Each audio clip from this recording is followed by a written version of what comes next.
In this video, I'm going to go into DMAs and how they work, and what you should know before you buy. Very simply, DMA stands for Direct Memory Access, and like other devices on your computer, they need direct access to your RAM. Bypassing the CPU to work, you can buy just a DMA card. But there is other hardware to consider, such as a fuser. A fuser allows the second PC display to be overlaid on top of the main PC display after it leaves the main PC, so there's no way of detection or to see the ESP from any recording software. How it works is very simply it removes black from the second PC signal, and anything that was black is now transparent, and you can see the main PC which is behind it. This means you do not need to go out and buy a second monitor for your second PC. Both monitors can use the same display at the same time, meaning one monitor.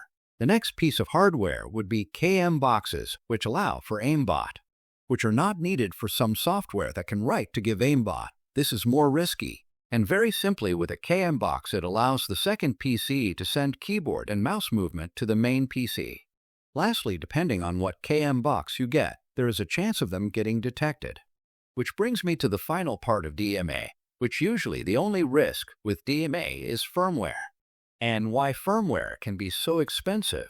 DMAs use FPGAs, which are really good at emulation and prototyping, because they can one-to-one emulate real hardware like a Game Boy. You will find an FPGA chip in a PS2 emulator, because it will take on the shape internally as the old hardware and not have to do software emulation. But that's a story for another time. All you really need to know about firmware is most of them are emulated, and they are emulated as, let's say, a network card.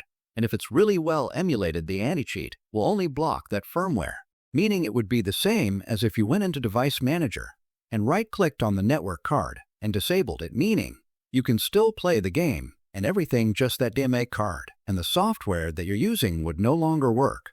And for any legitimate players that have that same network card that your DMA is emulated as their real network card is now also disabled, and they no longer have internet while the anti-cheat is running, firmware can obviously get detected and get you banned, and you can obviously also get manual. But this is why some firmware can be so expensive. To quickly close, a lot of people believe the second PC needs to be very beefy because it also needs to run the game. This is not true. The only thing we really care about is the USB speeds. For example, my second PC was 30 years old. It was an old Dell Office PC. It didn't even have USB 3.0, which is almost a requirement at this point, because on USB 2.0 the speeds are too slow and software won't work or be very laggy. I added USB 3.0 because it is a desktop, and I went on Amazon and bought a $12 USB card. This is why I like desktops 1,000 times more than mini PC. A mini PC can be $300 to $500 and can barely run the Windows desktop and provide very slow speeds because they're constantly at 100% use because they are so low power and so slow. I would recommend just buying a very old, very cheap desktop.